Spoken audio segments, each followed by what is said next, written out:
प्रिय श्रोताओं, आज के संदेश में मैं आप लोगों को एक ऐसा रहस्य बताऊंगा जिसको न तो रामायण नामक ग्रंथ में लिखा गया है और न ही किसी भी साधु संत सन्यासी योगी महाराज द्वारा कभी बताया गया है। और प्रिय श्रोताओं, ये बात तो मेरे दोनों चैनलों के 2-4 संदेश सुनने वाले लगभग सभी श्रोता जान ही जाते हैं कि कलयुग का महाअवतारी इंसान जो भी अद्भुत ज्ञान की बातें बताता है, उन सभी रहस्यमय ज्ञान की बातों के पक्के ठोस सबूत पेश करता है। और सबूत भी ऐसे ऐसे पेश करता है कि जो भी कोई नर नारी संदेश को पूरा सुन लेता है, वो व्यक्ति ये बात अच्छे से जान जाता है कि असली ईश्वरीय सच कितना भयंकर है। प्रिय श्रोताओं, सबसे पहले तो यही कहूंगा कि आप लोगों के अंदर बैठे देवताओं में से बहुत से श्रोताओं को संदेश में बताई जाने वाली बातें थोड़ी कड़वी जरूर लगेंगी, लेकिन भगवान राम का एक ऐसा रहस्य जानने को मिलेगा जिसकी कभी सपने में भी कल्पना नहीं की होगी। प्रिय श्रोताओं, आध्यात्मिक जीवन वाले एक महान इंसान श्री लक्ष्मीचंद ने अपनी एक ब्रह्म ज्ञान की रचना में कहा था कि सच्ची बात का लग्या करे से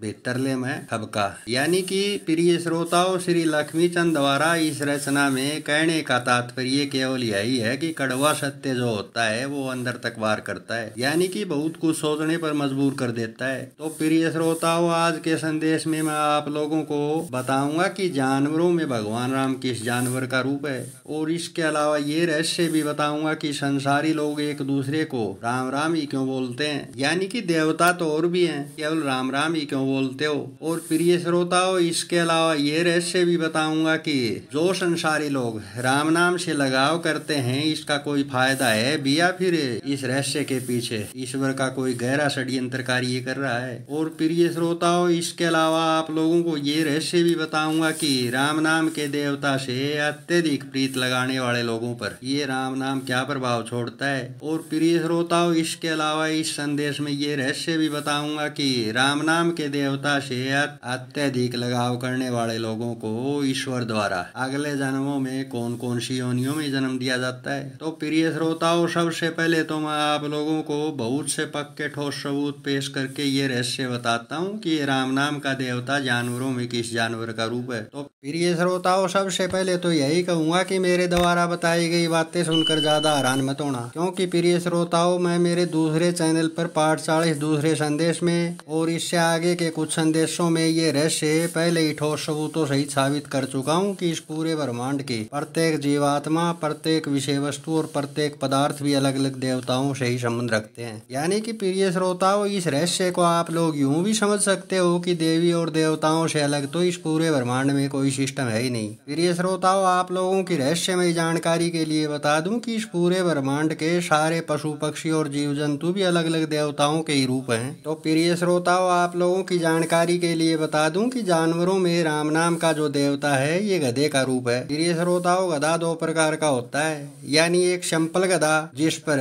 बोझा लादा जाता है, और दूसरा होता है धारीदार गधा जो कि जंगलों में पाया जाता है। प्रिय श्रोताओं, इस धारीदार गधे के बारे में विस्तार से अगले संदेश में बताऊंगा, लेकिन आप लोगों की जानकारी के लिए बता दूं कि ये जो सिंपल गधा जो होता है ये भगवान राम का रूप है। प्रिय श्रोताओं, आप लोगों की विशेष जानकारी के लिए बता दूं कि जानवरों और पक्षियों में और बाकी के जीव जंतुओं में जिसका जैसा स्वभाव है, यानी कि आचरण है, उसी प्रकार का आचरण इन जानवरों और पक्षियों से संबंध रखने वाले देवताओं का भी होता है। प्रिय श्रोताओं, ये बातें मैं यूं ही नहीं कह रहा हूँ, मेरे द्रोणाचार्य जैसे गुरु से आध्यात्मिक जीवन मिलने और देवीय ज्ञान होने के बाद मेरे को पता चला कि इस सृष्टि में सारा का सारा सिस्टम तो देवी और देवताओं के इर्द गिर्द घूम रहा है। प्रिय श्रोताओं, मेरे द्वारा बताई गई रहस्यमयी बातों पर केवल कुछ मूर्ख लोग इसीलिए यकीन नहीं करेंगे क्योंकि सब जीवों में ईश्वर के अलग अलग रूप बैठे हैं, यानी कि आप सभी लोगों के शरीरों में देवता ही बैठे हैं और यही देवता आप लोगों के अंदर से सोचते हैं और बोलते हैं। और प्रिय श्रोताओं, असली देवीय ज्ञान के अभाव में आप लोग ये रहस्य जानते ही नहीं कि आप लोग आखिर हो कौन। प्रिय श्रोताओं, इसी ठोस ज्ञान चैनल का माया जीव को भटकाती है और चमत्कारों का असल सच और बीमारियों की असली जड़ कौन है वाले दोनों संदेश, यानी कि ये कुल मिलाकर बताए गए 4 संदेश पूरे सुन लेना, पक्के ठोस सबूतों सही जान जाओगे कि देवताओं से अलग तो इस पूरे ब्रह्मांड में अलग से कोई सिस्टम है ही नहीं। और प्रिय श्रोताओं, आप लोगों को हजारों ऐसे पक्के ठोस प्रमाण मिल जाएंगे कि मैं जो कुछ भी अद्भुत और रहस्यमय ज्ञान की बातें देवताओं के बारे में बता रहा हूँ, वे सभी बातें 100 की 100 सत्य हैं। प्रिय श्रोताओं, जैसा कि मैंने पिछले संदेशों में भी बताया हुआ है कि ईश्वर द्वारा आध्यात्मिक जीवन वाले व्यक्ति विशेष लिखावट देकर पैदा किए गए इंसानों को संसारी लोगों के माध्यम से और इस ब्रह्मांड के बाबा महाराज लोगों के माध्यम से और पशु पक्षियों और जीव जंतुओं के माध्यम से और प्रिय श्रोताओं, इसके अलावा डायरेक्ट आध्यात्मिक गुरु के आत्म ज्ञान के माध्यम से और इसके अलावा आराध्य देव के डायरेक्ट आत्म ज्ञान के माध्यम से बहुत कुछ दैवीय ज्ञान करवाया जाता है। अब प्रिय श्रोताओं, जो वृतांत मैं सुनाने जा रहा हूँ उसे सुनकर आप सभी बुद्धिजीवी लोग अच्छे से जान जाएंगे कि देवताओं में राम नाम का जो देवता है ये गधा क्यों और कैसे है। तो प्रिय श्रोताओं, जैसा कि मैंने मेरे दूसरे चैनल ताऊ चैनल पर मेरी आत्मकथा के संदेशों में बाबा बालकनाथ नाम के एक सन्यासी बाबा का वृतांत सुनाया हुआ था, जिसने कहीं पे निगाहें और कहीं पे निशाना लगाकर यानी कि किसी दूसरे व्यक्ति को ये बातें कहकर ये बातें मेरे लिए ही बोली थी। तो प्रिय श्रोताओं, वृतांत सुनाने से पहले आप लोगों की जानकारी के लिए बता दूं कि केवल बाबा लोगों द्वारा ही नहीं, संसारी लोगों के शरीरों में बैठे देवी और देवताओं के द्वारा भी व्यक्ति विशेष लिखावट देकर पैदा किए गए इंसानों को कहीं पे निगाहें और कहीं पे निशाना लगा करके बहुत कुछ देवी ज्ञान करवाया जाता है। प्रिय श्रोताओं, आप लोगों की रहस्यमय जानकारी के लिए बता दूं कि ये महाभारत नामक ग्रंथ में धृतराष्ट्र और संजय का जो वृतांत बताया गया है, ये सारा वृतांत बताने का तरीका भी कुछ वैसा ही था जैसा कि बाबा बालकनाथ का था, यानी कि कहीं पे निगाहें और कहीं पे निशाना। प्रिय श्रोताओं, ग्रंथों को लिखने वाले महाराज लोगों ने इस रहस्य को भी घुमा फिरा करके बताया हुआ है, जिसका असली रहस्य मैं किसी आगे आने वाले संदेश में बताऊंगा। प्रिय श्रोताओं, अब मैं उसी विषय पर आता हूँ। प्रिय श्रोताओं, कहीं पे निगाहें और कहीं पे निशाने का मतलब होता है कि इन्हीं दो लोगों द्वारा बतलाई जा रही बातों के माध्यम से किसी तीसरे इंसान को टारगेट करना, यानी कि किसी तीसरे इंसान को बताना। प्रिय श्रोताओं, उस दिन भी बाबा बालकनाथ ने किसी दूसरे व्यक्ति को ये बातें बोली थी, लेकिन असलियत तो ये थी कि बाबा बालकनाथ ने ये बातें मेरे लिए ही कही थी। प्रिय श्रोताओं, ये वृतांत उन दिनों का है जब मेरा द्रोणाचार्य जैसा आध्यात्मिक गुरु बाबा जोड़नाथ के आश्रम में रहा करता था। और प्रिय श्रोताओं, उन्हीं दिनों बाबा बालकनाथ नाम का सन्यासी बाबा भी इस बाबा जोड़नाथ के आश्रम में आया जाया करता था। प्रिय श्रोताओं, उन्हीं दिनों मेरे ही गाँव में रहने वाला एक लड़का भी बाबा बालकनाथ के पास आया जाया करता था। और प्रिय श्रोताओं, आप लोगों की रहस्यमय जानकारी के लिए बता दूं कि बाबा बालकनाथ ने उस लड़के का नाम कृष्ण रख दिया था, यानी कि प्रिय श्रोताओं, उस लड़के का असली नाम तो राजेश था, लेकिन बाबा बालकनाथ ने उसका नाम कृष्ण रख दिया था, यानी कि अपनी तरफ से कृष्ण रख दिया था। और प्रिय श्रोताओं, बाबा बालकनाथ द्वारा कृष्ण नाम रखा हुआ लड़का प्रतिदिन ही मेरे पास आता था और बाबा बालकनाथ द्वारा बोली गई सारी बातें मेरे को बताया करता था। प्रिय श्रोताओं, उन्हीं दिनों एक दिन उस राजेश यानी कि कृष्ण नाम रखे हुए लड़के को बाबा बालकनाथ ने कहा था कि भाई कृष्ण, तेरे तो यो गधो गेल हो रहे हो, बेरों को नहीं कद पंडो छोड़ा को। प्रिय श्रोताओं, उस वक्त कृष्ण नाम रखे हुए लड़के को बाबा बालकनाथ द्वारा ये बताई गई रहस्यमयी बात करने का तात्पर्य केवल यही था कि कृष्ण के आध्यात्मिक जीवन के रास्ते में आगे बढ़ने का सबसे बड़ा रोड़ा ये गधा है, यानी कि ये जो सबसे बड़ी रुकावट है ये गधा है। अब प्रिय श्रोताओं, बुद्धिजीवी लोग थोड़ा दिमाग पर जोर दे करके सोचो कि बाबा बालकनाथ द्वारा बोली गई ये रहस्यमयी बात किसी आम संसारी व्यक्ति के लिए हो सकती थी क्या? नहीं ना। प्रिय श्रोताओं, उस वक्त बाबा बालकनाथ द्वारा बोली गई ये बात किसी आम संसारी व्यक्ति के लिए नहीं थी तो फिर किसके लिए थी?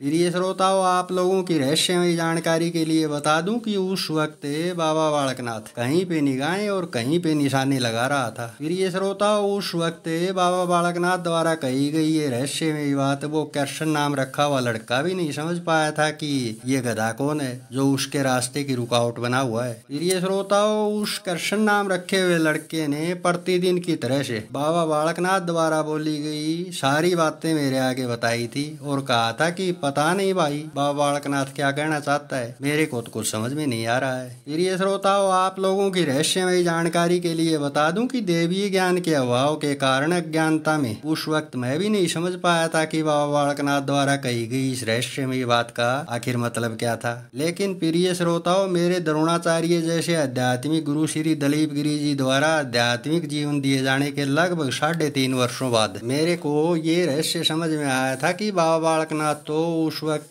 कहीं पे निगाहें और कहीं पे निशाने लगा रहा था और बातें उस लड़के को बोल रहा था और आध्यात्मिक जीवन की पढ़ाई मेरे को पढ़ा रहा था। प्रिय श्रोताओं, आध्यात्मिक जीवन में आध्यात्मिक ज्ञान करवाने का ईश्वर का सबसे पहला तरीका यही है। प्रिय श्रोताओं, आप लोगों की जानकारी के लिए बता दूं कि पूरे ब्रह्मांड में एक सबसे बड़ी महालिखावट होने के कारण और भगवान शिव जी से प्रेम करने के कारण उन दिनों मैं स्वतः ही कृष्ण भगवान के किरदार में आ गया था और ये रहस्य मेरे को भी नहीं पता था कि मैं कौन हूँ। प्रिय श्रोताओं, आप लोगों की रहस्यमयी जानकारी के लिए बता दूं कि उन दिनों जब मैं घर पर होता था तो फिर श्री कृष्ण के रोल में होता था और जब मैं घर के बाहर साधु संत सन्यासी योगियों के पास होता था तो मैं कुंती पुत्र कर्ण के रोल में होता था। प्रिय श्रोताओं, उन दिनों में साधु संत सन्यासी योगियों के पास होता था तो फिर कुंती पुत्र कर्ण के रोल में क्यों और कैसे होता था? क्योंकि प्रिय श्रोताओं, श्री दलीप गिरी जी महाराज के मेरे जीवन में आने के बाद मैं केवल कुछ गिनती के दिनों में ही धर्मक्रम की प्रकाष्ठा को पार कर चुका था। प्रिय श्रोताओं, ये धर्मक्रम की प्रकाष्ठा क्या होती है ये रहस्य विस्तार से मैं दूसरे चैनल पर पहले से ही बता चुका हूँ। और प्रिय श्रोताओं, उन दिनों जब मैं दुकान में मिस्त्री बनकर कोई भी कार्य कर रहा होता था तो स्वतः ही मैं भगवान विश्वकर्मा के रोल में आ जाता था। अब प्रिय श्रोताओं, मैं असल मुद्दे की बात पर आता हूँ। प्रिय श्रोताओं, मेरे द्रोणाचार्य जैसे आध्यात्मिक गुरु से आध्यात्मिक जीवन मिलने के 3.5 वर्षों बाद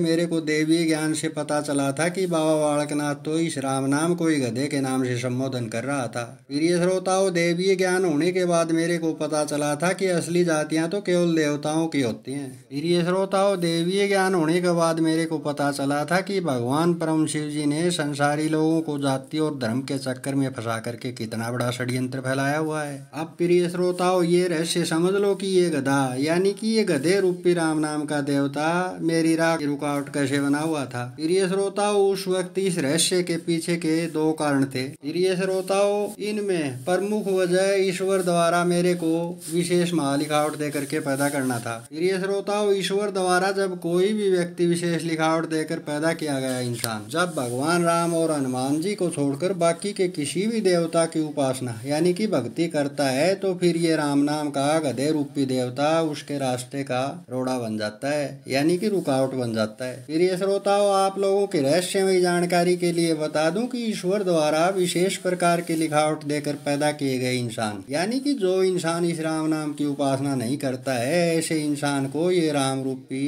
गधे नामक देवता अर्श से फर्श पर पटकने का कार्य करता है यानी कि ऊंचाई से धरातल पर लाने का कार्य करता है। प्रिय श्रोताओं, किसी भी व्यक्ति विशेष आध्यात्मिक जीवन वाले इंसान को अर्श से फर्श पर पटकने के इस भगवान परम शिव जी के पास अनेकों हथकंडे हैं जिनमें से बहुत सी बातों के बारे में पिछले संदेशों में और इस चैनल के कम्युनिटी पोस्ट में बहुत सी बातें विस्तार से मैं पहले से ही बता चुका हूँ। प्रिय श्रोताओं, ये राम नाम का देवता और ये काग नाम का पक्षी जो कि रावण का रूप है यानी कि ये 2 हथियार तो ईश्वर के पास एक ऐसे हथियार हैं जिनको ये कपटी ईश्वर आध्यात्मिक जीवन वाले व्यक्ति विशेष लिखावट वाले इंसानों पर लगातार रूप से प्रयोग करता रहता है। प्रिय श्रोताओं, ये गधे रूपी राम नाम का हथियार ईश्वर द्वारा कैसे चलाया जाता है अब ये रहस्य भी समझ लो। प्रिय श्रोताओं, जब भी कोई व्यक्ति विशेष आध्यात्मिक जीवन वाला इंसान गाँव में रह करके आध्यात्मिक जीवन के पथ पर अग्रसर होता है तो फिर ऐसे इंसान के पास ये शैतानी दिमाग का परम शिव जी ऐसे ऐसे लोगों को भेजते रहता है जो कि इस राम नाम से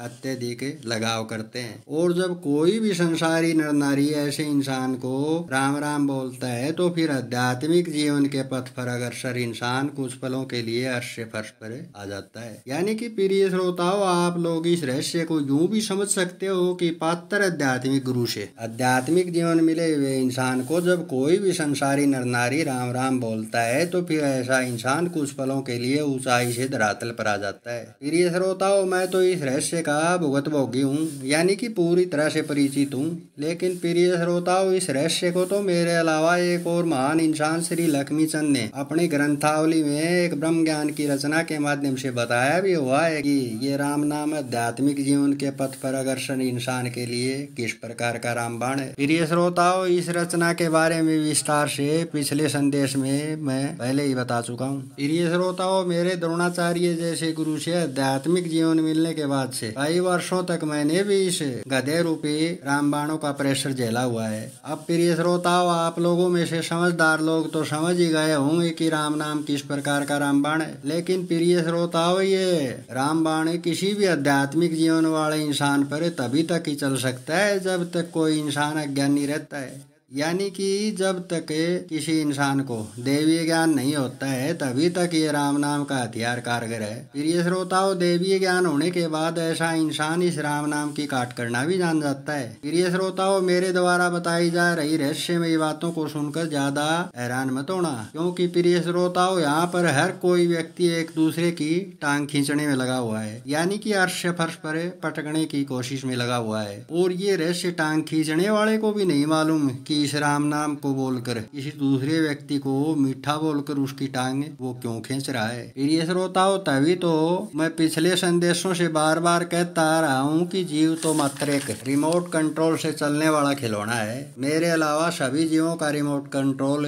परम शिव जी के पास है और सभी जीवों के प्रत्येक अंग की ड्राइवरी वही परम शिव जी कर रहा है। अब प्रिय श्रोताओं, मैं उसी विषय पर आता हूँ, यानी कि राम नाम की चर्चा हो रही थी। तो प्रिय श्रोताओं, इस राम रूपी गधे नामक जानवर में एक खास आदत होती है और वो आदत ये है कि कुर्डी पर जाकर लोट लगाने की। यानी कि प्रिय श्रोताओं, गधे को आप चाहे कितने भी गंगा जल और शैम्पू से क्यों न नहला लो, गधे को तो केवल कुर्डी पर जाकर ही लोटपोट होने में आनंद आता है। प्रिय श्रोताओं, जैसा स्वभाव इस गधे नामक जानवर का होता है वैसा ही स्वभाव यानी कि वैसा ही आचरण राम नाम के देवता का है। प्रिय श्रोताओं, सुंदर सुंदर तस्वीरें बना देने से क्या होता है? प्रिय श्रोताओं, सुंदर सुंदर तस्वीरें बना देने से किसी का आचरण थोड़ी बदलता है। प्रिय श्रोताओं, आप लोग इस दोगले प्रभु को चाहे ईश्वर कहो या फिर परमात्मा कहो या फिर परम शिव जी, इसका उल्टा सिस्टम है जो कि अज्ञानता के कारण संसारी लोगों को कभी समझ में ही नहीं आता है कि क्या हो रहा है, क्यों हो रहा है, कैसे हो रहा है, किसकी वजह से हो रहा है। प्रिय श्रोताओं, आप लोगों की रहस्यमयी जानकारी के लिए बता दूं कि ईश्वर ने संसारी लोगों को उन्हीं बातों के पीछे सबसे ज्यादा लगा रखा है जो कि फायदा कम और नुकसान ज्यादा करती है।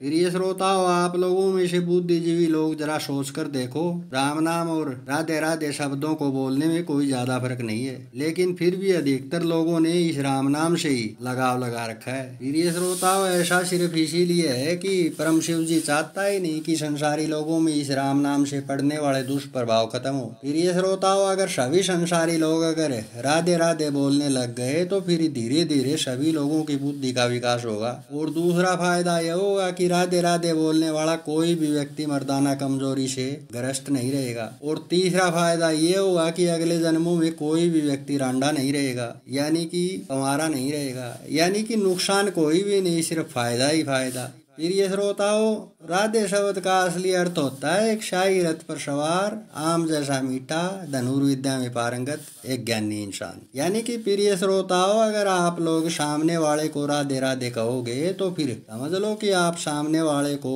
धनुर्विद्या में पारंगत और ज्ञानी और शाही रथ पर सवार और आम जैसा मीठा बना रहे हो। लेकिन प्रिय श्रोताओं, प्रभु ऐसा चाहता ही नहीं कि हर कोई व्यक्ति धनुर्विद्या में पारंगत और ज्ञानी बने। प्रिय श्रोताओं, अब मैं राम से प्रीत लगाए हुए संसारी लोगों से और इस ब्रह्मांड के सारे साधु संत सन्यासी योगियों से ही सवाल करता हूँ, मेरे सामने आकर इस राम नाम या राम नाम के बोलने का कोई एक फायदा तो बता दो। प्रिय श्रोताओं, पूरे ब्रह्मांड में राम नाम की प्रशंसा करने वाले लोगों को कलयुग के महाअवतार का खुला चैलेंज है, इस राम नाम से प्रीत लगाने का कोई एक फायदा तो बता दो। मैं भी मान लूंगा कि आप लोग अपनी जगह पर सही है। प्रिय श्रोताओं, अगर ये राम नाम इतना ही अच्छा होता तो फिर मुर्दों को मुर्दा घाट पर ले जाते हुए भी नहीं बोला जाता। प्रिय श्रोताओं, ये हिंदू धर्म के 95% लोग इस राम नाम के पीछे ही क्यों पड़े हुए हैं? प्रिय श्रोताओं, ये रहस्य तो इन राम राम बोलने वाले लोगों को भी नहीं मालूम है। प्रिय श्रोताओं, मेरे द्रोणाचार्य जैसे आध्यात्मिक गुरु श्री दलीप गिरी जी महाराज से आध्यात्मिक जीवन मिलने के बाद मैंने जाना कि ये राम नाम किस प्रकार का रामबाण है। प्रिय श्रोताओं, आध्यात्मिक गुरु से आध्यात्मिक जीवन मिलने के 3.5 वर्ष बाद मेरे को जब इस राम नाम की असल सच्चाई मालूम हुई थी तो फिर इस राम राम बोलने वाले बहुत से लोगों से मैंने पूछा था